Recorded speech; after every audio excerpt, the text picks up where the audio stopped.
Trump signe un décret ordonnant le retrait des États-Unis du Conseil des droits de l'homme de l'ONU. États-Unis. La politique « l'Amérique d'abord » de Trump, une épée à double tranchant pour le commerce mondial. La Chine, le Canada et le Mexique réagissent aux droits de douane imposés par le président américain Donald Trump depuis février. Cependant, l'Union européenne est la plus vulnérable à ce qui pourrait arriver. Le secrétaire américain au commerce désigné, Howard Lutnick, a suggéré que certaines des taxes douanières imposées par Trump, comme celles visant le Mexique et le Canada, sont des tactiques à court terme que les pays peuvent éviter s'ils se soumettent aux exigences du président américain. D'autres, notamment celles visant l'UE, pourraient servir des objectifs à plus long terme de remodelage du commerce et de l'industrie manufacturière mondiaux. L'UE exporte davantage de biens vers les États-Unis que vers le Canada, le Mexique et la Chine.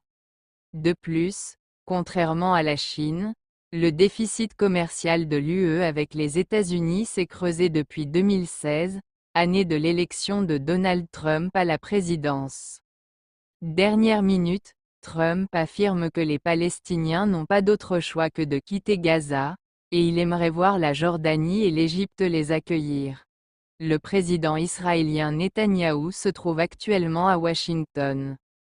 Sénégal. Le président de la République a reçu une délégation de l'Académie nationale des sciences et techniques du Sénégal, conduite par son président, Dr Mokhtar Touré. L'ANSTS entend jouer son rôle dans la mise en œuvre de la vision Sénégal 2050.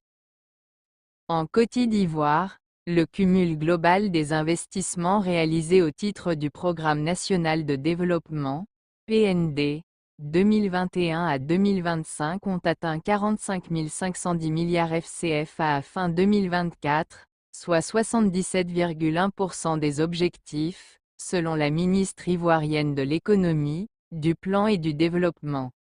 Le PND 2021 à 2025, en cours de mise en œuvre, vise à accélérer la transformation économique et sociale de la Côte d'Ivoire, doubler le PIB par habitant et à hisser le pays au rang de revenu intermédiaire supérieur d'ici 2030.